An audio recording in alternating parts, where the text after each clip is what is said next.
तो ठीक है दोस्तों, नेक्स्ट लेक्चर स्टार्ट करता हूं। और उससे पहले आपको एक चीज बता देता हूं कि पीछे वाले लेक्चर में हमने क्या क्या कर लिया था। तो देखो, पीछे वाले लेक्चर में हमने क्या क्या कर लिया था। थायराइड ग्लैंड को पूरा डिटेल में पढ़ लिया था अपन ने। उसके बाद में थायराइड ग्लैंड से जो हार्मोन सीक्रेट हो रहा था, थायराइड हार्मोन T3 T4, उसकी भी बात कर ली थी हमने। उसके बाद में उसके डिसऑर्डर्स भी कर लिए थे हमने। अभी देखो दोस्तों, मैंने आपको लास्ट क्लास में ये बताया था कि जितना आपके सिलेबस में है मैं बहुत अच्छी तरीके से कवर कर रहा हूं। इतना ही जानने की जरूरत है आपको, इससे ज्यादा जानने की जरूरत है भी नहीं। ठीक है, तो मैंने आपको बोला था कि एक हार्मोन और भी है पैराथायरॉइड के, सॉरी, जो थायराइड हार्मोन है उससे एक हार्मोन और भी सीक्रेट होता है, लेकिन वो मैं आपको तब बताऊंगा जब मैं आपको पैराथायरॉइड पढ़ाऊंगा। तो आज दोस्तों, मैं अपना जो टॉपिक है वो पैराथायरॉइड ही है, लेकिन मैं एक हार्मोन जो कि किससे रिलीज हो रहा है, थायराइड से, उसकी भी बात करूंगा। तो उसके पीछे कारण है, क्या कारण है, अभी आपको 2 मिनट में समझ में आ जाएगा। तो देखो, सुनो, ध्यान से सुनना। थायराइड ग्लैंड की लोकेशन क्या है, मैं आपको बता चुका हूं कि थायराइड ग्लैंड की लोकेशन क्या है। मैं बात कर रहा हूं back side of thyroid gland. तो थायराइड ग्लैंड कहां पर है, लेरिंग्स पर लगी हुई है, लेकिन इसकी मैं बैक साइड वाली फोल्डिंग की बात कर रहा हूं।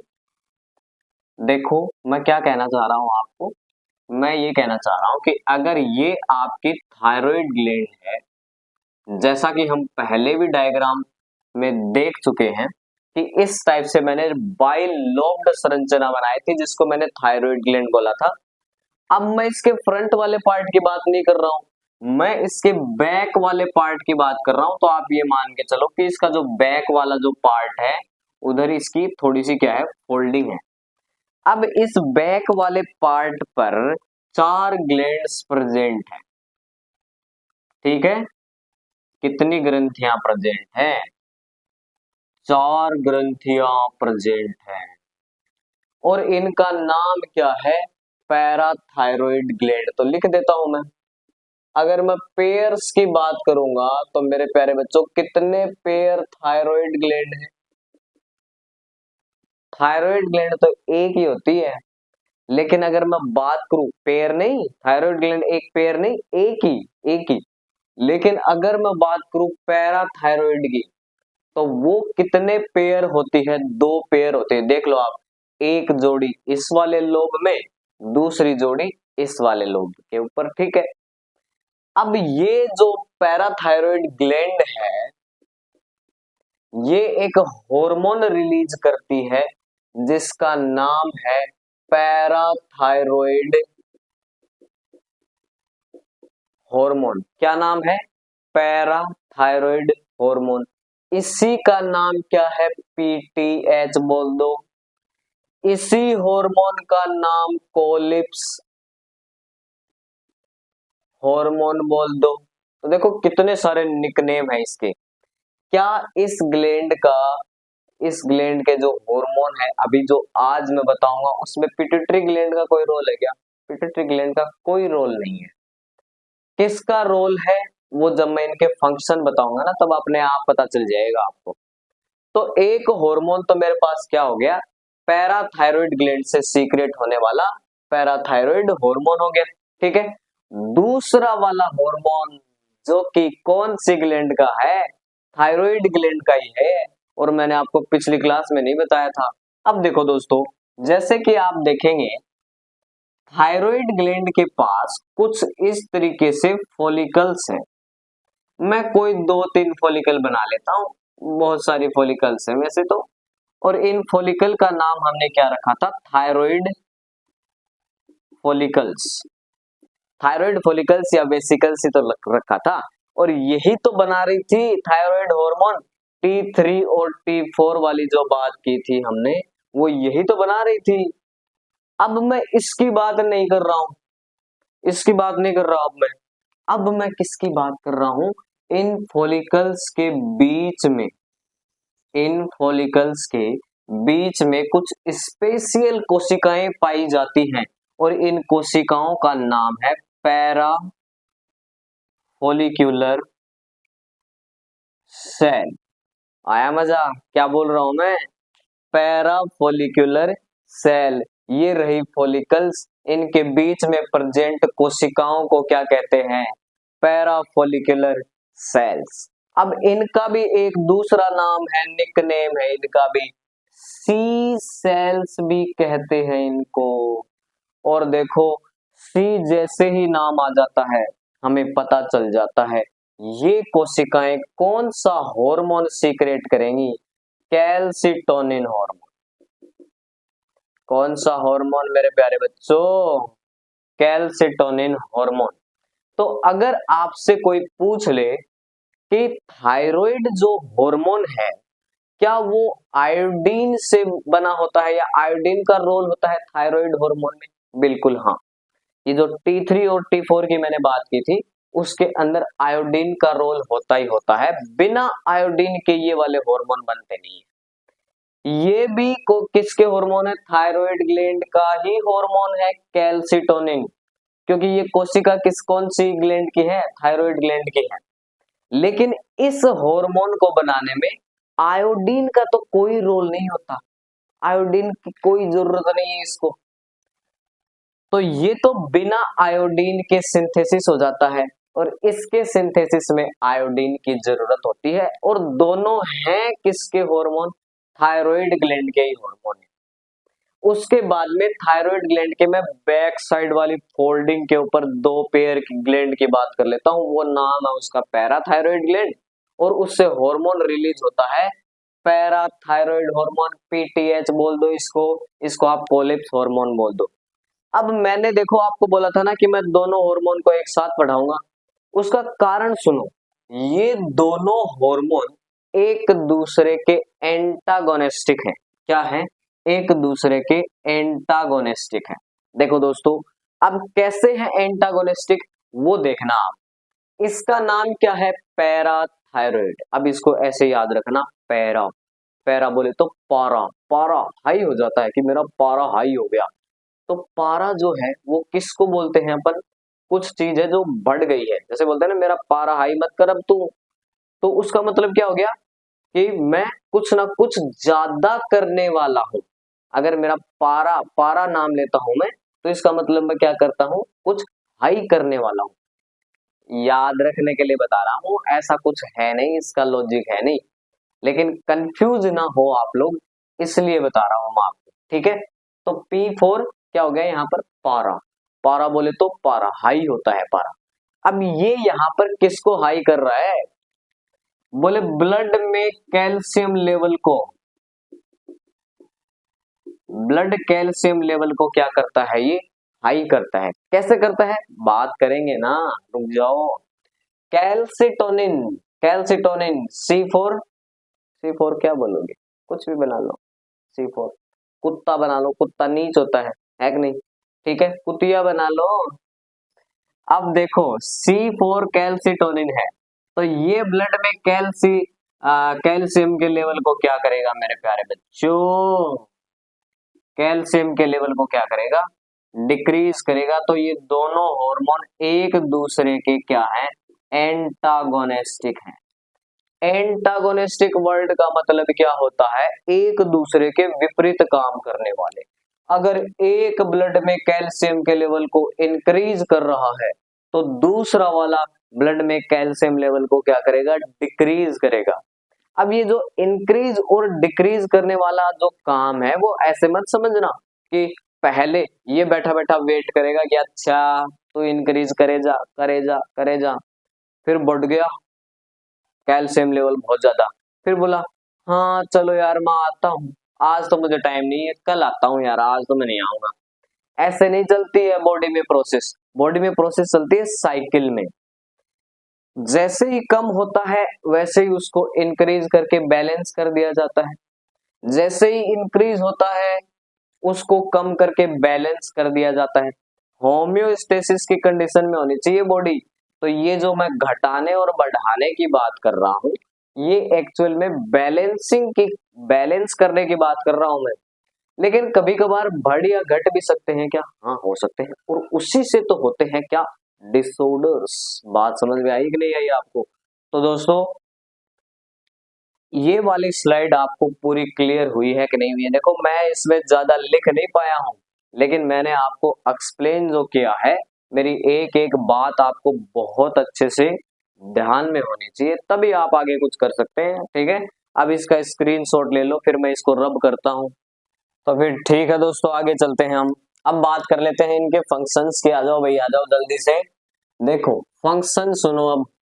काम, एंटागोनिस्टिक तो बता ही रहा हूं मैं, एंटागोनिस्टिक है, इसका मतलब कैल्सिटोनिन, एक साइड में लिख लेता हूं कैल्सिटोनिन, और दूसरी साइड में लिख लेता हूं पीटीएच। समझ रहे हो ना, पीटीएच का मतलब क्या है? पैराथायरॉइड हार्मोन है, आप समझ रहे हो, मैं ऐसे मान के चलता हूं। ठीक है, इसका काम देखो क्या क्या काम है। इसका काम है ब्लड में कैल्शियम लेवल को क्या करना, डिक्रीज करना। अब ये कैल्शियम लेवल को डिक्रीज कैसे कैसे कर सकता है? इसको इसको क्या क्या करना पड़ेगा? बोले ऐसे करो, ब्लड से कैल्शियम को कहां पर पहुंचा दो? बोन के अंदर पहुंचा दो। अब ये बोन के अंदर कैसे जाएगा, बात करूंगा। देखो मेरी बात है ना, बहुत ध्यान से सुनना, कंफ्यूज हो जाओगे। और ये चीजें ऐसी है कि अगर आप विजुअलाइजेशन कर सकते हो ना, तब तो आपको क्लियर हो जाएंगी। अगर आप नहीं कर पा रहे हो ना, तो फिर दिक्कत है। यहाँ पर मैं पढ़ा भी दूंगा तो क्या है, आपको याद नहीं रहेगा एग्जाम तक। तो सारी चीजें आप इमेजिन करके चलना है कि आपको, हाँ ऐसा हो रहा है, ऐसा हो रहा है, ऐसे सोच के चलना है। ठीक है, और फिर आप बैठ जाना, चुपचाप बैठ के आराम से सोचना कि अच्छा ये हुआ ये हुआ, तब आपको याद हो जाएगा।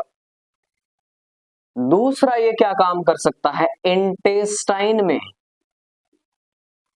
कैल्शियम का एब्जॉर्प्शन डिक्रीज कर सकता है। भाई हम खाने में कैल्शियम लेते हैं कि नहीं लेते हैं? लेते हैं। उसका एब्जॉर्प्शन कोई कम कर देगा, ब्लड में जाएगा कहां से? ठीक है, और देख लो, नेफ्रॉन नाम सुना था क्या आपने? नेफ्रॉन में कैल्शियम के रीएब्जॉर्प्शन को भी क्या कर देगा, डिक्रीज कर देगा। देखो भैया, कैल्शियम जो है, sorry sorry sorry sorry, nephron जो है वो किसकी स्ट्रक्चर है? किडनी की स्ट्रक्चर है। ठीक है, किडनी के अंदर नेफ्रॉन क्या काम करती है? यूरिन का फॉर्मेशन करती है। यूरिन कैसे बनेगा? ब्लड से फिल्टर हो के पानी और जो वेस्ट मटेरियल है उसको बॉडी से बाहर निकाल देना है। ठीक है, अब जो फिल्ट्रेट नीचे नेफ्रॉन के अंदर आया है, उस फिल्ट्रेट के अंदर कैल्शियम भी था। अब इस कैल्शियम को, मेरे पास एक रास्ता तो ये है कि मैं यूरिन के थ्रू बाहर बहा दूं। ठीक है, या मेरे पास दूसरा रास्ता ये है कि इस कैल्शियम को मैं नेफ्रॉन से लेकर के वापस ब्लड में डाल दूं। ठीक है, वापस ब्लड में फेंक रहा हूं, इसको मैं कहता हूं रीएब्जॉर्प्शन। लेकिन अब मैंने क्या कर दिया, इसको डिक्रीज कर दिया। इसका मतलब अब मैं वापस ब्लड में फेंक रहा हूं कैल्शियम को, या मैं बोल रहा हूं बाहर निकल, बाहर निकल, यूरिन के थ्रू बाहर निकल, यूरिन के थ्रू बाहर निकल जाएगा। और देखो, ये तो इसका उल्टा है, उल्टा काम करेगा ये। देख लो ये क्या क्या काम करेगा, बोलेगा कैल्शियम को बोन से कहां पर लेके जाएगा? ब्लड में लेके जाएगा। कैल्शियम को बोन से कहां पर लेके जाएगा? ब्लड में लेके जाएगा। तो ब्लड के अंदर कैल्शियम का लेवल क्या हो जाएगा? ब्लड के अंदर कैल्शियम का लेवल इंक्रीज हो जाएगा। उसके अलावा ये क्या करेगा, इंटेस्टाइन में एब्जॉर्प्शन को क्या कर देगा, इंक्रीज कर देगा। इसका उल्टा काम करेगा, अरे भैया। और क्या काम करेगा, नेफ्रॉन में रीएब्जॉर्प्शन को भी क्या कर देगा, इंक्रीज कर देगा। अब देखो दोस्तों, बात सुनो मेरी, आपने बोन की स्ट्रक्चर तो देखी होगी, कुछ इस टाइप से बोन की स्ट्रक्चर होती है। और ये जो बोन है ये किसकी बनी होती है? कैल्शियम फॉस्फेट की बनी होती है। मेनली बोन के अंदर क्या होता है, कैल्शियम फॉस्फेट होता है। अब मैं आपको यहाँ पर बोन की 3 कोशिकाओं के नाम बताऊंगा, जहां से जो मतलब आपको पता होना चाहिए यार इनके बारे में पता नहीं है तो फिर मजे वाली बात नहीं। एक कोशिका का नाम है ओस्टियोसाइट, एक कोशिका का नाम है ओस्टियोक्लास्ट, एक कोशिका का नाम है ओस्टियोब्लास्ट। 3 कोशिकाएं समझा रहा हूं, ध्यान से सुन लेना। ओस्टियोसाइट कोशिका बोन को बनाने वाली कोशिकाएं हैं, लेकिन ये मैच्योर हो चुकी है, ये मैच्योर हो चुकी है, बोन को बनाने वाली कोशिका है। ओस्टियोक्लास्ट कोशिका बोन को ब्रेक तोड़ने वाली कोशिका, बोन से कैल्शियम को ब्लड में पहुंचाने वाली कोशिका बोल दो। अरे तोड़ेंगी कच कच कच करके, तभी तो यहां से बोन से उठ के कैल्शियम कहां पर जाएगा, ब्लड में जाएगा। ओस्टियोब्लास्ट कोशिकाएं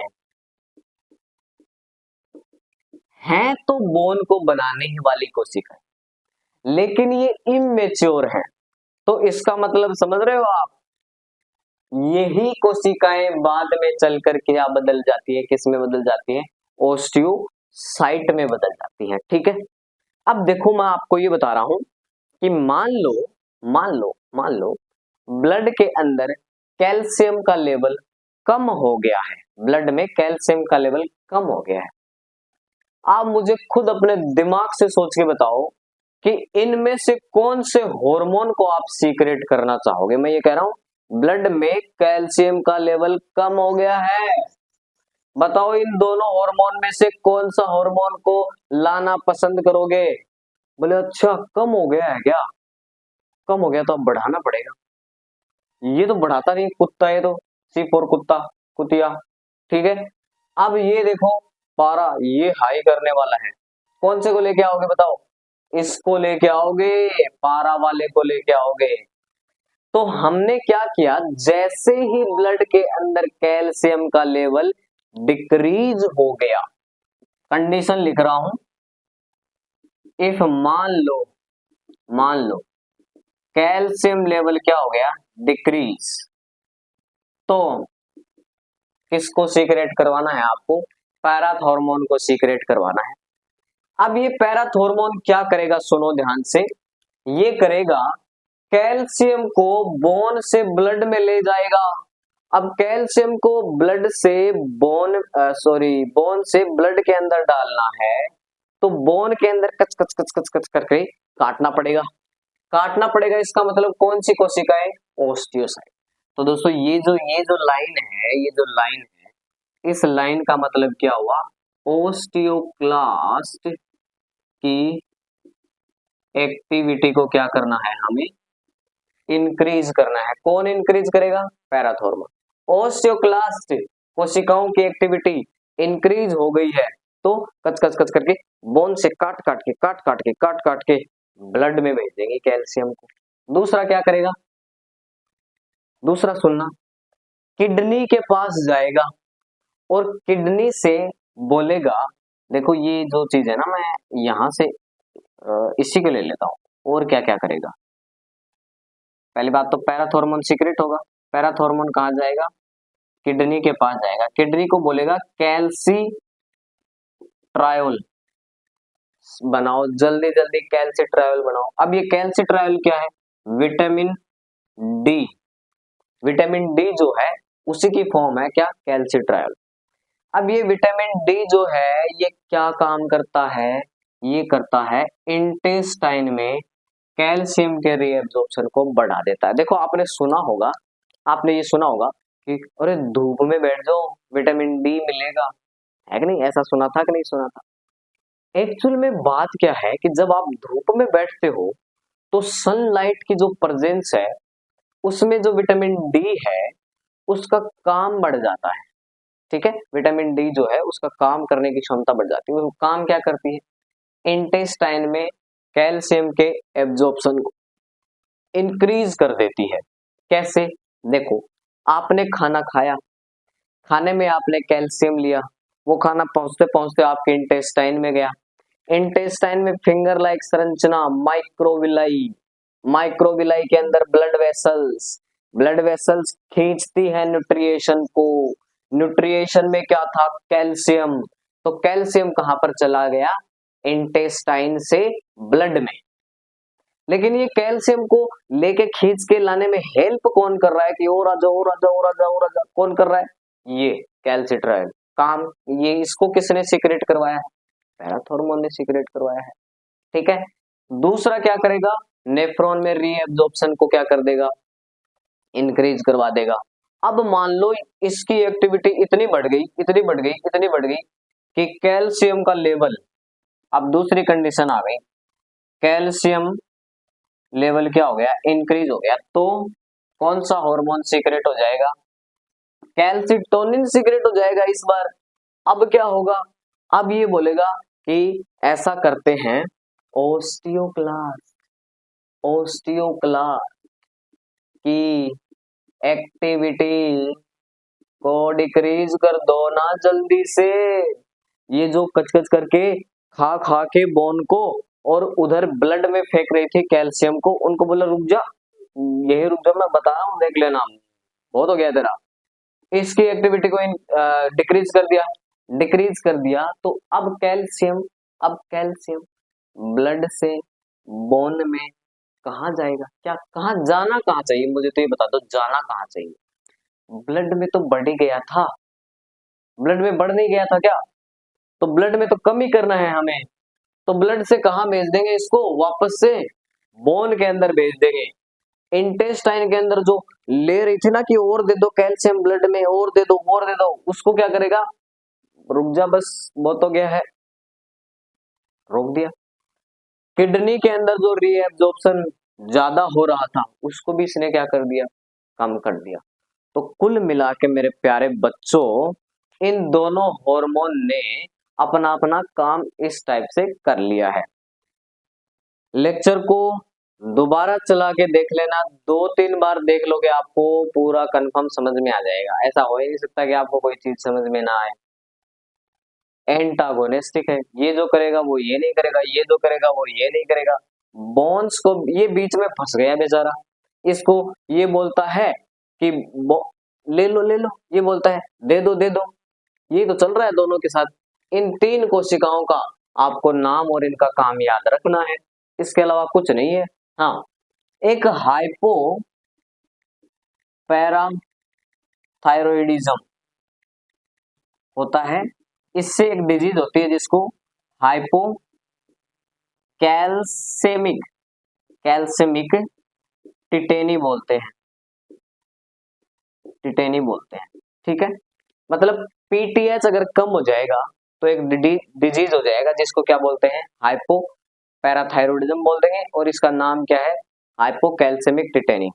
मसल्स में स्पाज्म होने लग जाएंगे, मतलब बिना मतलब कॉन्ट्रैक्शन होने लग जाएंगे। ठीक है, डिटेल में नहीं जाऊंगा मैं यहाँ पे। अब दोस्तों ये लेक्चर मैं यही खत्म कर रहा हूँ, नेक्स्ट लेक्चर में नेक्स्ट ग्लैंड करेंगे। ये 2 ग्लैंड हमारे पास एकदम बहुत अच्छी तरीके से क्लियर हो गई, इससे ज्यादा आपको जानने की जरूरत नहीं है, कहीं जाने की जरूरत नहीं है, यही रहना है चैनल पर, यही जाना है। तो दोस्तों लाइक कर दो, शेयर कर दो, कमेंट कर दो, लाइक शेयर कमेंट करना मत भूला करो। दूसरी चीज देखो दोस्तों, मैं इस चैनल पर आपको नीट के लिए कंटेंट तो दे ही रहा हूँ, लेकिन उसके अलावा मैं इस चैनल पर और भी बहुत सारी चीजें लेके आ रहा हूँ, क्योंकि मैंने ये चैनल बिल्कुल ऐसे मैंने इसको लिमिट में नहीं रखा है कि मैं इसको बस पढ़ाऊंगा यहाँ पे, मैं यहाँ पर और भी नई नई चीजें करूंगा, जैसे कि मैं शॉर्ट्स भी लेके आता हूँ, तो आप उनको भी ज्यादा से ज्यादा शेयर करें, और हो सकता है नेक्स्ट मैं कुछ और भी अलग लेके आ सकता हूँ। इसीलिए मैंने इस चैनल का नाम नीट से रिलेटेड अकेला नहीं रखा है, मैंने अपने नाम से रखा है इसका नाम। ठीक है, तो क्योंकि मैं यहाँ पर बहुत सारी चीजें करना चाहता हूँ, उससे मुझे भी नॉलेज होगा, आपको भी नॉलेज होगा। पढ़ाई कीजिए, सारी चीजें जिंदगी में बहुत ज्यादा जरूरी है, तो लगे रहिए। बाय करो।